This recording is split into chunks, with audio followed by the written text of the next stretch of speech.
Hello, Rama Pupodu. Hope all are in good health, feeling great, wonderful, having a happy and peaceful life. Now let's continue with TPR.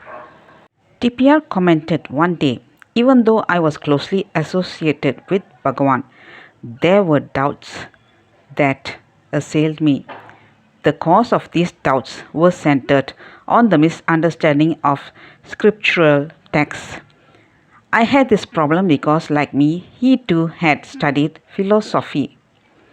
When one reads too much, contradictions and conflicts are bound to arise. I said, please be more explicit.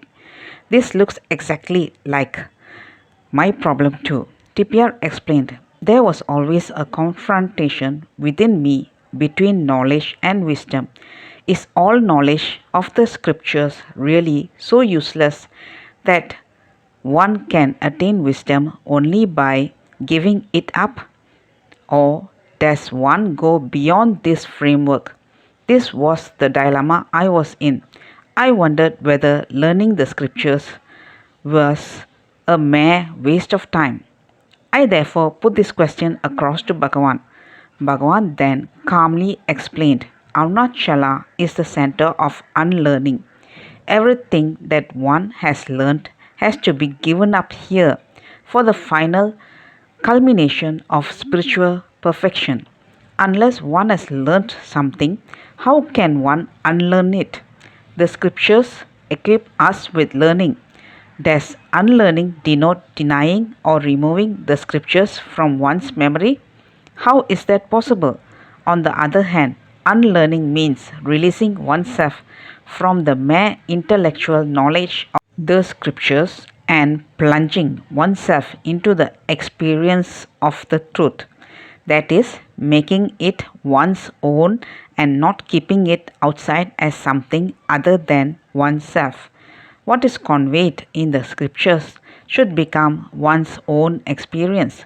Arunachala makes one perfect by giving the cream of all the scriptures as one's own experience in which theoretical knowledge is transcended.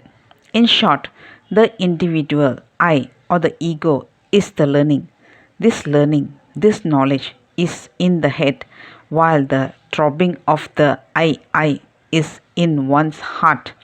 It is wisdom. Where is contradiction then? Bhagavan has clearly stated, descending from the head to the heart is the beginning of spiritual sadhana. Very often, I would go to Tipiya's room outside the ashram and wait for him. One day, as he came out of the room, he was murmuring, the grandfather sowed, the grandson is reaping.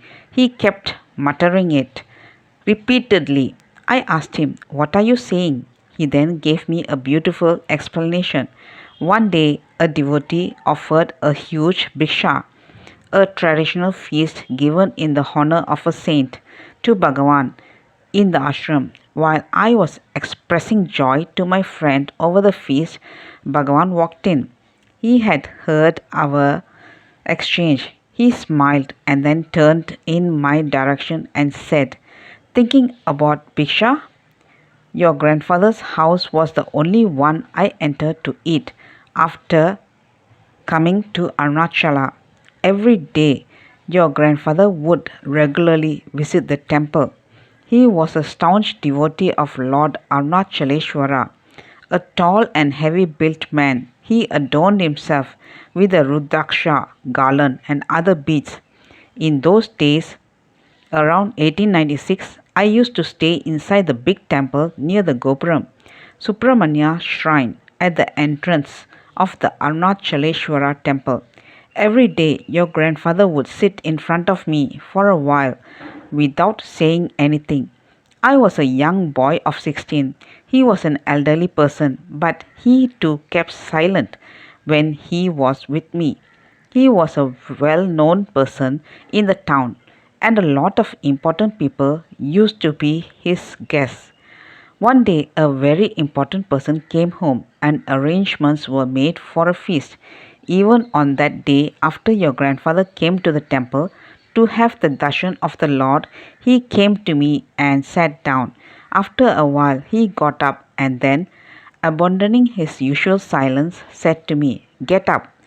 We will go to my home. Have bhiksha and come back." I was not used to talking in those days. I made signs to indicate my unwillingness.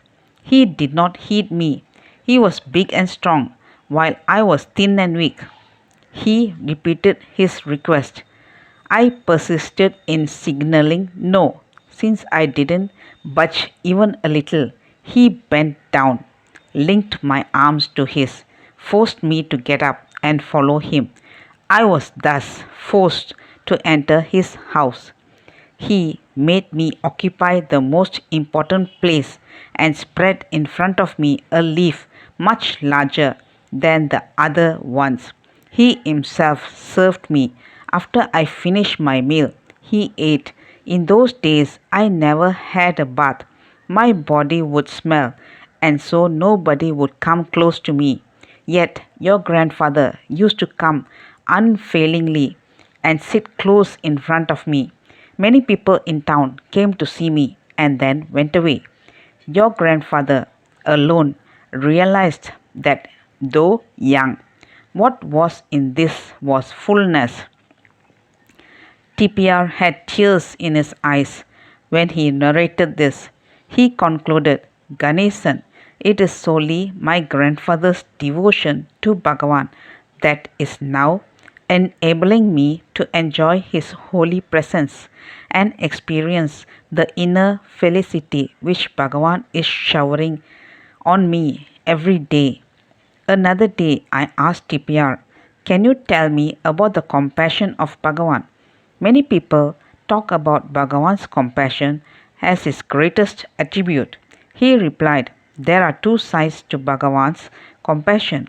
If someone is afflicted, he goes down to the level of that person to lift him up and bring him back to normalcy. In such cases, he will even break his strict adherence to his own teaching of self-enquiry. The other side of his compassion goes even deeper. He will not just alleviate the person, but completely transform him." I persisted. "Please explain with some anecdotes." I was always eager for Bhagavan stories. TPR said, "Once, an important officer came to Ramana Ashramam when the post office inside the ashram compound was being opened. He came into the hall with tears in his eyes. He melted when he looked at Bhagavan. He said, 'Bhagavan, I have lost my only son. My wife and I have neither been peaceful nor happy after the death of our son. We have been wandering around aimlessly in life.'" Let's continue in the next chapter. Thank you. Bye bye. Rama Rama Puppotu.